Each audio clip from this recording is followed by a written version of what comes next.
사랑의 주님, 오늘 이 새벽에 주님의 존전에 나오게 하시니 감사를 드립니다. 오늘을 허락하신 주님께 영원한 생명과 구원이 있음을 고백하며 나아가오니 저희가 올려드리는 이 예배를 기쁘게 받아 주시옵소서. 오늘 하루를 살아갈 때 오직 주님께 우리의 모든 것을 맡기며 주님을 의지하며 살아갈 수밖에 없음을 고백합니다. 우리의 걱정과 근심이 주님 때문에 감사로 변하게 하시고 우리의 슬픔이 주님 때문에 기쁨으로 변하는 그 놀라운 역사가 우리 안에, 우리의 인생 가운데 드러나게 하여 주시옵소서. 그래서 주님께만 온전히 기대와 소망을 걸고 나아가는 우리에게 정말 온전히 하나님의 은혜만 누릴 수 있는 오늘 하루, 그리고 저희의 인생이 될 수 있도록 인도하여 주시옵소서.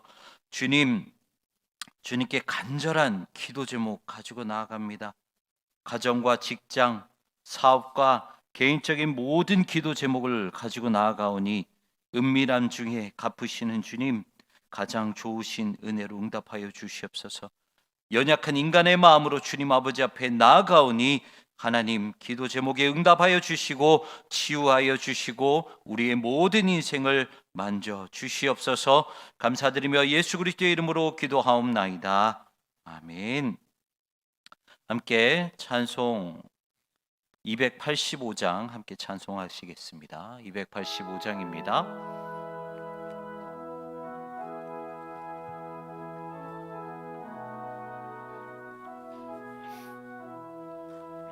주의 말씀 받은 그날 참 기쁘고 복되도다.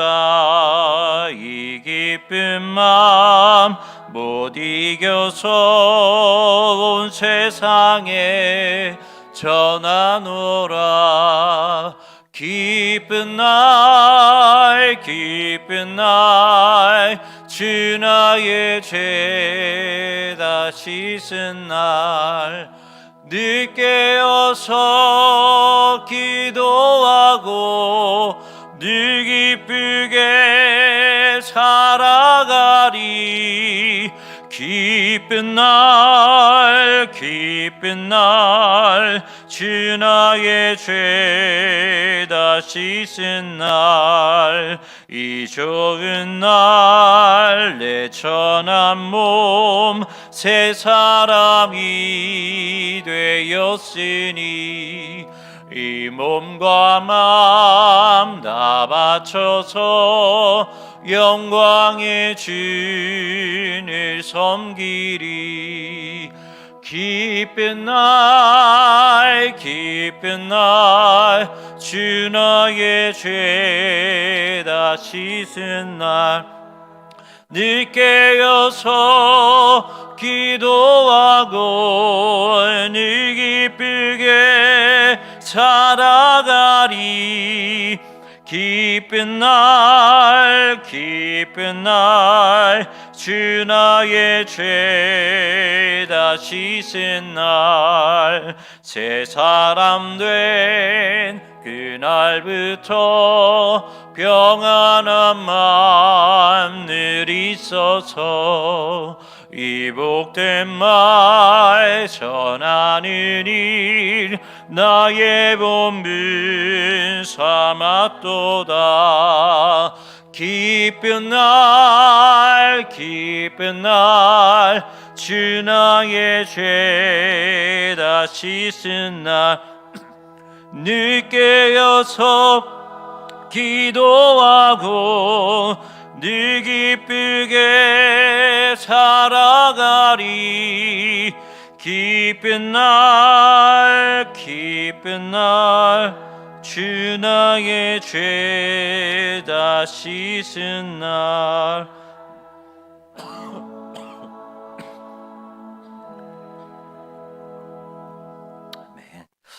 오늘 이 시간 우리에게 주신 하나님의 말씀은 구약성경 이사야서 25장 1절부터 5절까지의 말씀입니다.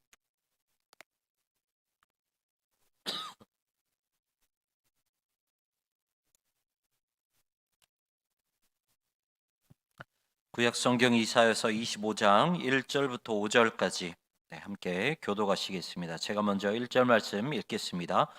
여호와여 주는 나의 하나님이시라. 내가 주를 높이고 주의 이름을 찬송하오리니 주는 기사를 옛적에 정하신 뜻대로 성실함과 진실함으로 행하셨음이라. 경급을 황폐하게 하시며 외인의 궁성을 성읍이 되지 못하게 하사 영원히 건설이 되게 하지 못하셨소. 강한 민족이 주를 영화롭게 하며 포악한 나라들의 성읍이 주를 경외하리이다.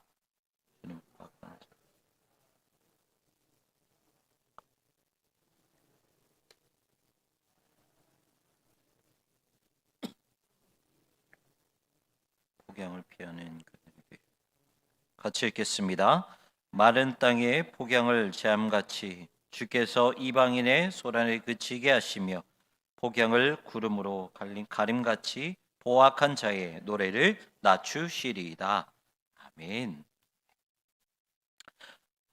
잘 아시는 단어가 있습니다. 권선징악이라는 말이 있는데요. 말 그대로 이제 착하고 선한 것을 권하고 그리고 악하고 죄스러운 것을 응징하고 징벌하는 것을 이 권선징악이라고 말을 하죠.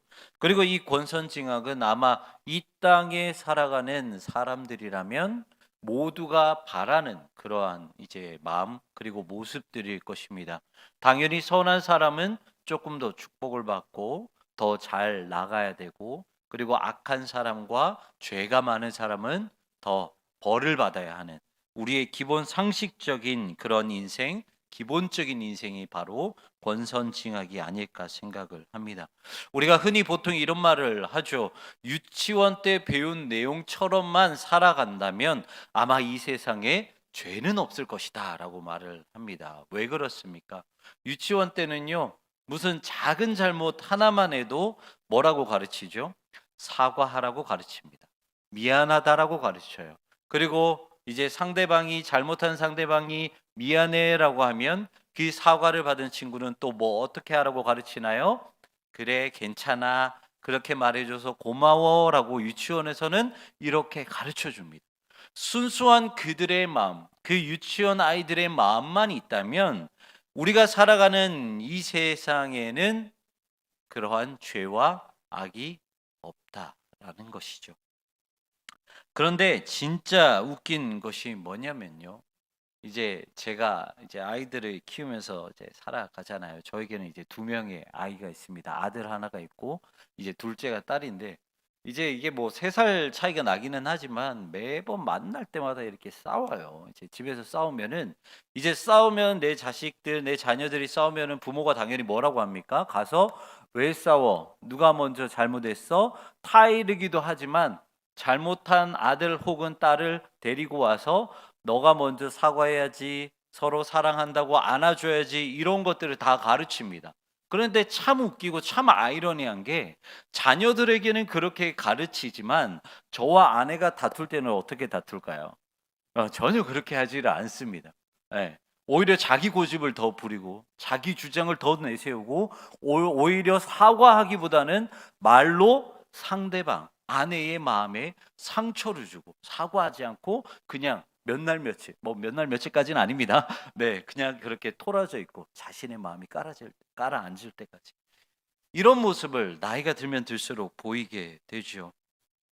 어떻게 보면은 이 사람이라는 게 참 간사해서 어릴 때는 그렇게 배우고 어릴 때는 그렇게 순수한 삶을 살아갔을지는 모르겠지만 나이가 들면 나이가 들수록 점점 내 안에서 이타적인 모습보다는 이기적인 모습이 더 많이 자라고 보이게 된다라는 것입니다. 저는 이 계속해서 저희가 이제 이사야 말씀을 살펴보고 있는데요. 이사야와 같은 이 예언서의 말씀을 볼 때마다 이제 너무 이 마음이 아파요. 읽을 때도 그렇고 설교를 준비할 때도 그렇고 경고와 이 말씀 이사야와 같은 예언서의 말씀을 보면요. 경고와 심판의 말씀이 항상 반복적으로 기록되어 있기 때문에 읽을 때도 불편하고 설교를 준비할 때도 불편합니다. 그런데 이제 오늘 25장의 말씀을 준비하면서 그렇다면 오늘도 역시나 똑같이 그런 비슷한 말씀이 기록되어 있는데 어떤 말씀을 준비를 해야 될까 하다가 문득 제 머릿속에 스치고 지나간 단어가 이 신정론이라는 단어였어요. 여러분, 이 신정론이라는 단어가 뭐냐면 이 세상에 하나님께서 선과 악을 어떻게 통치하시느냐, 그것을 말하는 것이 이 신정론입니다. 조금 더 쉽게 말씀드리면 하나님은 선한 사람에게, 이제 착실한 사람에게 얼마나 더 큰 복을 주시고, 그리고 죄를 많이 저지르고 악을 많이 행하는 사람에게 얼마나 많이 징벌하시느냐, 이것을 말씀하시는 것이 바로 이 신정론이라는 것이죠. 그런데 뭔가 되게 신정론이라고 하면은 어렵다라고 생각을 하지만 사실 우리의 인생 가운데 우리는 늘 그것을 생각하면서 살아가고 있습니다. 주님, 이렇게 우리는 오랫동안 기도하고 있는데, 이렇게 신앙생활 열심히 하고 있는데 왜 내 기도 제목은 해결되지 않는 거죠? 왜 나는 이렇게 열심히 신앙생활하고 있는데 정말 아무것도, 정말 하나님을 모르고 저렇게 악한 짓을 많이 저지르고 그리고 죄를 많이 저지르는 저 사람은 왜 저렇게 잘 나가는 거죠? 하나님 과연 살아계시는 것은 하십니까? 라는 그런 질문을 우리 안에서 스스로 이제 자유롭게, 그리고 내가 알든지 모르든지 던지게 되는 것이죠. 그리고 아마 이런 생각을 한 번쯤은 해 보셨을 것입니다. 내가 만약에 이 100만 원이라는 돈이 그냥 생겼어요. 그런데 그날 이 돈이 생긴 날 차 사고가 났습니다. 그런데 차를 수리하는 비용이 딱 100만 원이 나왔어요. 그러면 우리는 보통 어떻게 생각합니까? 아멘. 하나님이 나에게 100만 원을 채워 주셔서 이게 차 고치는 비용을 쓰게 하셨어. 아니면 혹은 나에게 100만 원이 생겼는데 내가 이 작은 실수를 해서 이 100만 원이라는 돈이 나가게 되었어요. 그러면 또 뭐라고 생각을 해요? 내가 잘못해서 하나님이 나에게 주신 그 돈을 그대로 가져가셨구나. 이렇게 우리는 보통 생각을 하고 한 번쯤은 한번 생각을 해 보셨을 거라 생각합니다. 그런데 제가 왜 이 말씀을 드리냐면, 제가 이 설교 서두에 말씀드린 것처럼 우리는 나이가 들면 나이가 들수록 이타적이고 뭔가 상대방을 생각하기보다는 나 중심적인 생각, 이기적인 생각이 점점 더 많아진다라고 말씀을 드렸죠. 우리의 신앙도 마찬가지입니다. 우리의 신앙의 연수가 날이 가면 날이 갈수록 우리의 모든 초점은 하나님께로 맞춰져 있는 것이 아니라 우리의 신앙 역시 이기적으로 바뀌어가고 있다라는 것이죠. 나의 중심, 내가 원하는, 내가 만들고자 하는 하나님의 형상을 만들어서 그것을 신앙하고 그것을 경배하고 그것을 예배하기 쉽다라는 것입니다. 베이직 교회를 담임하고 있는 이 조정민 목사님이라는 분이 계시는데요.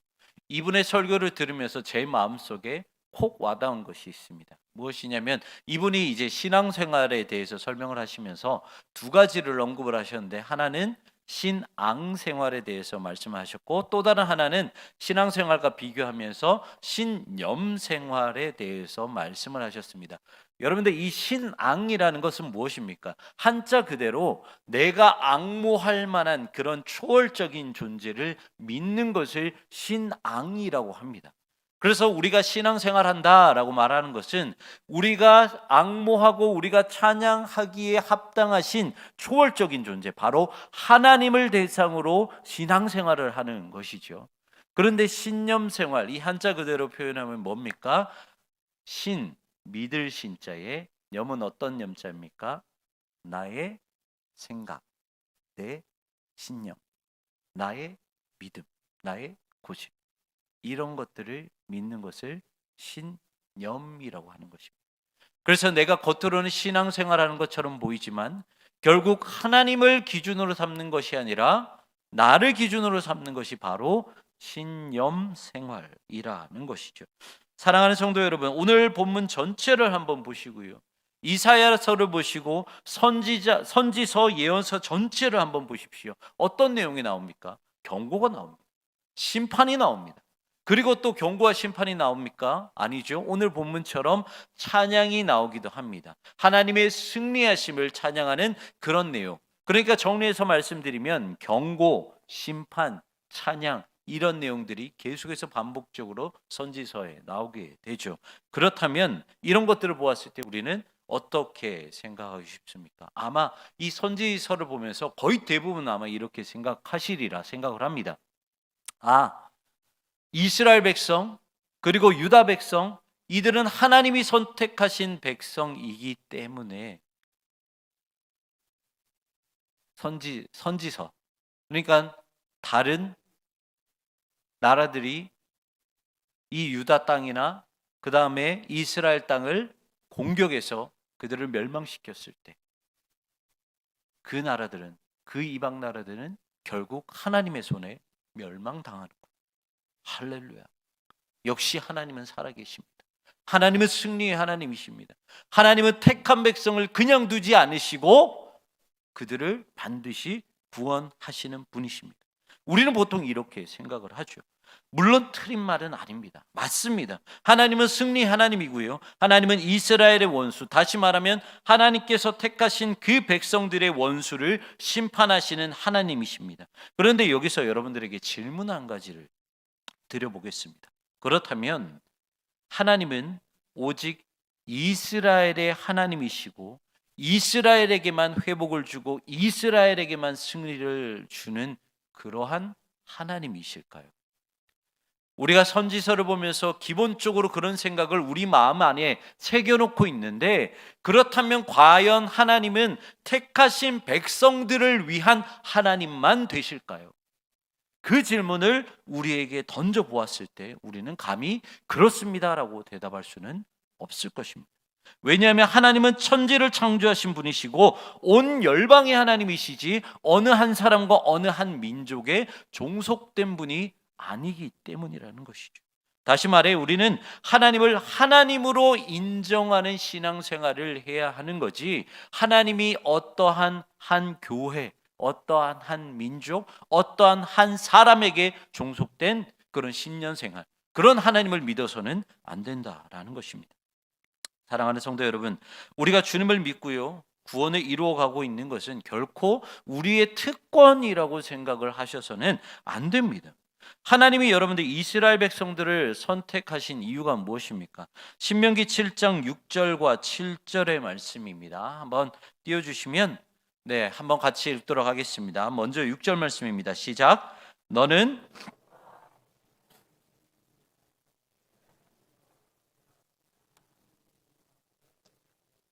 백성으로 택하셨나니. 7절. 여호와께서 너희를 기뻐하시고 너희를 택하심은 다른 민족보다 수요가 많기 때문이 아니니라. 너희는 오히려 모든 민족 중에 가장 적으니라. 아멘. 여러분들이 지금 읽은 이 말씀에서 뭐라고 말씀하십니까? 이스라엘이 선택받은 이유는 모든 민족 중에 가장 약하기 때문이다라고 말을 합니다. 그렇다면 왜 하나님은 강한 민족이 아니라 이 약한 민족을 택하셨을까요? 이유는 딱 한 가지예요. 그들에게 특권을 주시기 위해서가 아니라 이 연약한 민족을 통해 하나님은 온 열방의 하나님이다라는 사실을 알리기 위함이라는 것이죠. 우리도 마찬가지입니다. 우리가요, 그리스도인이 된 것은 하나님이 하나님 되심을 알리는 것이 목적이지, 내가 하나님의 백성이 되어서 하나님께서 우리에게 주신 모든 특권을 누리기 위해서 우리가 하나님 백성이 된 것은 아니라는 것입니다. 그렇다면 우리가 그것을 알았을 때 우리가 마땅히 해야 될 의무와 책임은 무엇일까요? 여러 가지가 있지만 세 가지 정도만 말씀드리면, 오늘 본문 2절 말씀 한번 같이 읽어보도록 하겠습니다. 2절 말씀입니다. 시작. 주께서 성읍을 돌무더기로 만드시며 견고한 성읍을 황폐하게 하시며 외인의 궁성을 성읍이 되지 못하게 하사 영원히 건설되지 못하게 하셨으므로. 아멘. 먼저 우리는요, 하나님은 온 열방을 심판하시는 심판주라는 사실을 우리가 먼저 깨닫고, 그리고 그것을 알려야 하는 의무와 책임을 가지고 있다는 것입니다. 누구든지 죽음 이후에는 영원한 나라로 갈 수밖에 없습니다. 그 나라는 어떠한 한 나라가 아니라 영원한 죽음 가운데 이르는 나라가 있고, 또 반대로 영원한 생명으로 향한 그 나라가 있습니다. 여기서요, 우리는 주님을 믿는다고 해서, 우리가 이 자리에 있다고 해서, 우리가 교회를 다닌다고 해서 우리는 무조건 영원한 하나님 나라로 간다라는 그 교만함을 먼저 내려놓으실 줄 알아야 합니다. 그 사실을 우리 역시나 두렵고 떨림으로 생각하며 계속해서 하나님의 구원이 나의 구원이 되기 위해 끊임없이 노력하는 것이 먼저라는 것이죠. 그리고 그 사실이 정말 중요하다라는 것을 알았다면 예수님을 모르는 그 다른 자들, 예수님을 모르는 그 모든 자들에게 반드시 죽음 이후에는, 반드시 예수님이 이 땅 가운데 오실 때는 심판이 임하게 될 것이라는 그 당연한 사실을 알려 주어야 한다라는 것입니다. 그리고 두 번째는 4절 말씀입니다. 4절 말씀 같이 또 읽어 보도록 하겠습니다. 시작. 주는 포악자의 기세가 성벽을 치는 폭풍과 같을 때에 빈궁한 자의 요새시며 환난당한 가난한 자의 요새이시며 폭풍 중에 피난처이시며 폭양을 피하는 그늘이 되셨사오니. 아멘. 하나님은 빈궁한 자, 환난당한 자, 가난한 자의 도움이 되신다는 사실을 우리는 역시나 또 알려야 합니다. 하나님은요, 믿는 자에게만 도움을 주시고 믿는 자들에게만 피난처가 되시는 분이 아니에요. 여러분들 복음서를 잘 읽어보시면 예수님이 이 땅 가운데 오셔서 이제 공생의 사역을 하실 때 예수님의 손길이 닿는 곳, 병자를 치유하시고 죽은 자를 살리시고, 그리고 마음에 그 상처가 있는 사람들의 마음을 어루만지시는 그 대상들을 보면, 여러분들 예수님을 아는 자들, 예수님을 믿는 자들을 고치십니까? 그게 아니죠. 복음서에 기록된 예수님께서 치유하시고 예수님께서 회복하시는 거의 대부분의 사람들은 예수님을 아는 사람들이 아니라 예수님을 모르는 사람들입니다. 우리는 이미 이것을 알고 있습니다. 하나님은 우리의 도움이시요, 우리의 피난처시요, 우리의 요새이심을 우리는 이미 알고 있다라는 것이죠. 그리고 그것을 위해서 우리가 이미 계속해서 기도를 하고 있다라는 것입니다. 그렇다면 우리의 두 번째 책임은 그것을 우리의 특권의식으로 여기지 않고 아직 예수님을 모르는 자들에게 여전히 그 사실을 알리셔야 된다는 거죠. 세상이 줄 수 있는 그 유한한 도움이 아니라 오직 영원하신 하나님이 주실 수 있는 영원한 마르지 않는 그 생명수, 그 도움, 그 평안함, 그 안식과 그 샬롬을 전할 줄 알아야 한다라는 것입니다. 세 번째는 9절의 말씀입니다. 9절의 말씀 다시 한번 같이 읽겠습니다. 시작. 그날에 말하기를 이는 우리의 하나님이시라. 우리가 그를 기다렸으니 그가 우리를 구원하시리로다. 이는 여호와시라. 우리가 그를 기다렸으니 우리는 그의 구원을 기뻐하며 즐거워하리라 할 것이며. 아멘. 마지막은 어떻게 보면은 가장 중요한 말씀이죠. 오직 유일한 길, 유일한 진리, 유일한 생명 되신 그 주님을 알려야 한다라는 것입니다. 그리고 중요한 것은 조금 전에 말씀드린 것처럼 그 구원이 진짜 나에게도 있는지, 내 안에 그 구원 때문에 평안한지 그것을 늘 확인하시고, 그리고 그 구원, 우리가 주님 때문에, 우리에게 구원을 주신 그 주님 때문에 살아가고 있다면 누구든지 구원을 누릴 수 있도록 우리의 입술로 복음을 전할 줄 알아야 한다라는 것입니다. 바로 이것이 우리가 먼저 믿는 자들로서 해야 할 책임입니다.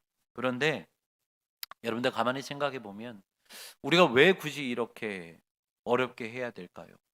그냥 우리가 우리 스스로 신앙생활하면서 우리의 믿음을 챙기고 우리 안에 있는 구원을 챙겨 나아가면서 영원한 하나님 나라를 준비하면서 살아가면 되는데, 왜 굳이 이렇게 다른 이들을 신경 쓰고 왜 하나님의 하나님 되심, 왜 열방의 하나님 되심을 굳이 이렇게까지 알려야 할까요? 그 대답은 오늘 본문 1절 말씀에 기록이 되어 있습니다. 제가 1절 말씀 읽어 드리도록 하겠습니다. 여호와는 주는 나의 하나님이시라. 내가 주를 높이고 주의 이름을 찬송하리니 주는 기사를 옛적에 정하신 뜻대로 성실함과 진실함으로 행하셨음이니라. 아멘.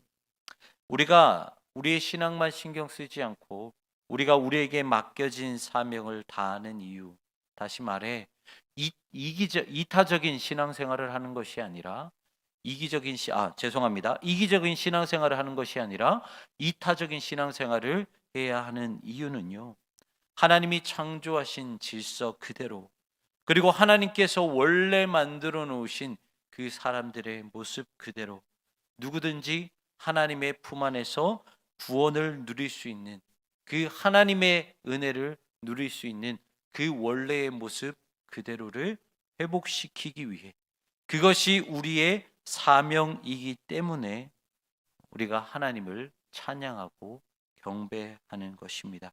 그래서 사랑하는 성도 여러분, 우리가 먼저 믿었다고 해서 우리는 특권 의식을 가져서는 안 됩니다.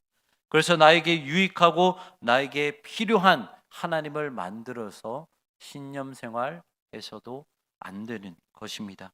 그저 모든 기준을, 우리의 신앙의 모든 기준을 하나님께 맞추십시오.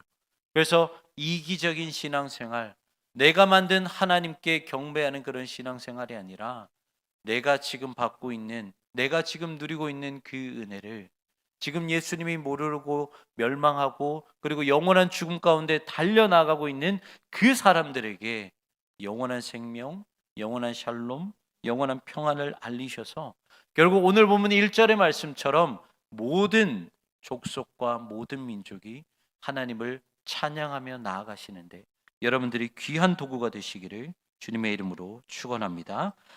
이 시간 우리 기도하면서 나아갔으면 좋겠습니다. 오늘 말씀을 기도하며 나아갈 때 하나님, 우리를 하나님의 도구로 불러주심에 감사드립니다.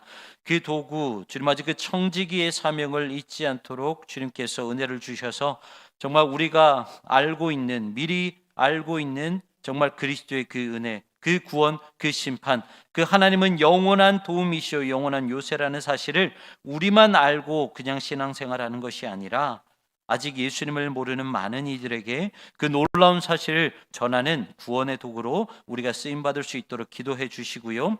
그리고 중보기도 제목 말씀드립니다. 전영기 성도님, 이제 암이 폐암 말기에 췌장으로 전이가 된 상태입니다.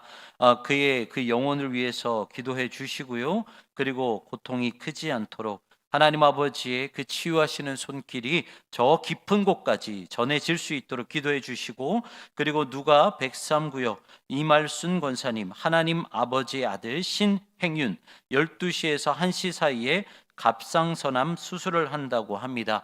역시나 위에서 기도하면서 나아갈 때 정말 사람은 그 수술장에 함께 들어갈 수는 없지만 하나님께서 의사의 손길, 간호사의 손길 하나님께서 지켜주시고 그 차가운 수술장에 옆에 하나님께서 친구 되어주시고 위로자 되어주셔서 모든 수술뿐만 아니라 회복의 과정까지 하나님의 은혜로 순적하게 진행되어질 수 있도록 이 모든 기도 제목 가지고 하나님께 신실하게 기도하며 나아가도록 하겠습니다. 사랑이 많으신 하나님 아버지, 오늘 말씀을 기억하며 나아갑니다. 하나님 아버지 앞에 정말 우리가 신념 생활을 하고 있는지 신앙 생활하고 있는지 우리의 신앙을 다시 한번 되돌아보기를 소망합니다. 하나님 아버지는 우리로 하여금 연약한 우리를 선택하시고 하나님의 하나님 되심을 알리고 정말 세상 열방 가운데 그것을 선포하라고 우리를 택하셨지만 주님마저 우리는 이타적인 신앙 생활이 아니라 이기적인 신앙 생활을 하며 살아갔음을 고백하며 나아갑니다. 하나님 아버지, 우리에게 주님마저 다시 한번 우리에게 맡겨진 그 사명을 감당할 수 있는 결단과 믿음을 허락하여 주시옵소서. 그래서 하나님 아버지께서 우리에게 허락하신 그 믿음을 감당하며 사명을 감당하며 나아갈 때 하나님 아버지 정말 우리가 미리 누릴 수 있는 주님마저 그 믿음과 구원과 그 심판과 주님 아버지의 정말 은혜를 우리만 알 뿐만 아니라 세상 가운데 아직 예수님을 모르는 많은 이들에게 전하고도 남은 주님마저 우리가 될 수 있도록 하나님 아버지 인도하여 주시옵소서. 전영기 성도님 그리고 주님마저 신행윤 하나님 아버지 앞에 주님 아버지 앞에 그 거룩한 그 귀한 이름 주님 아버지 앞에 올려드립니다. 하나님 아버지 정말 폐암 말기에서 췌장으로 전이는 그 몸의 그 상태 가운데 하나님 아버지께서 은혜를 베풀어 주시옵시고 특별히 오늘 주님 아버지 12시에서 1시 사이에 갑상선암 수술을 한다고 합니다. 하나님 아버지 정말 그 영혼을 불쌍히 여기주셔서 그들에게 주님 아버지 정말 친구 되어주시고 위로자 되어주심으로 말미암아 온전히 하나님 아버지의 은혜로 주님 아버지 그 모든 과정 그 수술부터 치유와 회복까지 온전히 하나님 아버지의 은혜로 순적하게 이루어질 수 있도록 하나님 인도하여 주시옵소서. 모든 것을 하나님 아버지 앞에 맡겨드립니다. 우리가 깨닫지 못하고 우리가 알지 못하고 우리가 구하지 못한 그것까지도 하나님 아버지 역사하여 주시옵소서.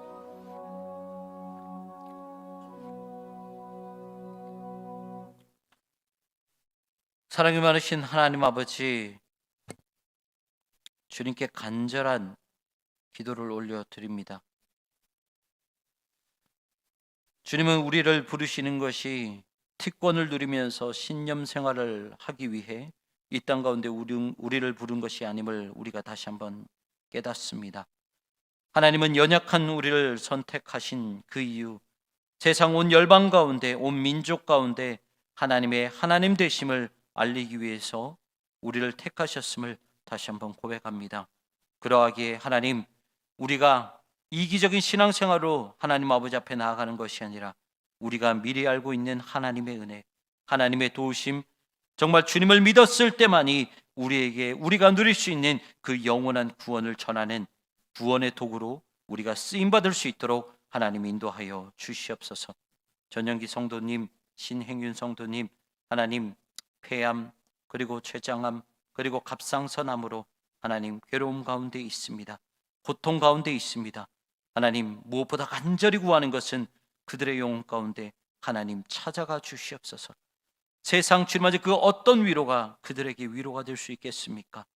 하나님께서 그들의 영혼 가운데 찾아가 주시고 그들의 친구가 되어 주시고 그들의 위로자 되어 주시고 무엇보다 그들의 구원자 되어 주셔서 주님마저 세상이 줄 수 없는 그 치유와 은혜와 위로를 받아 누릴 수 있도록 하나님 인도하여 주시옵소서. 아직 주님을 믿지 않은 그 깊은 구원 가운데 들어가지 못한 영혼이 있다면 하나님 이 시간을 통해 이 기회를 통해 하나님을 더욱더 깊게 만날 수 있도록 인도하여 주시고 그리고 특별히 오늘 12시에서 1시 사이에 주님 아버지 정말 수술 가운데 들어갑니다. 하나님 의사 선생님, 간호사 선생님 주님 아버지 수술하는 그 모든 손길 가운데 하나님 그 손길을 붙잡아 주셔서 온전히 하나님의 도우심으로 말미암아 모든 수술의 과정, 치유의 과정, 회복의 과정 순적하게 진행되어질 수 있도록 하나님 인도하여 주시옵소서. 오늘도 눈물을 삼키며 간절한 기도 제목을 들고 세상이 그것이 이루어질 수 없기에 하나님께 들고 나온 우리 많은 성도님들 계십니다. 하나님 기도 제목 가지고 주님 아버지 앞에 나아갈 때 그냥 흘려듣지 말아 주시고 모른 척하지 마시고 그 마음 가운데 하나님께서 찾아가 주셔서 기도에 응답해 주시는 하나님의 놀라운 은혜를 받아 누리는 이 시간이 될 수 있도록 하나님 인도하여 주시옵소서. 감사드리며 예수 그리스도의 이름으로 기도하옵나이다. 아멘. 이 시간 우리가 가지고 나온 기도 제목 가지고 주님께 간절히 기도하며 나아가도록 하겠습니다.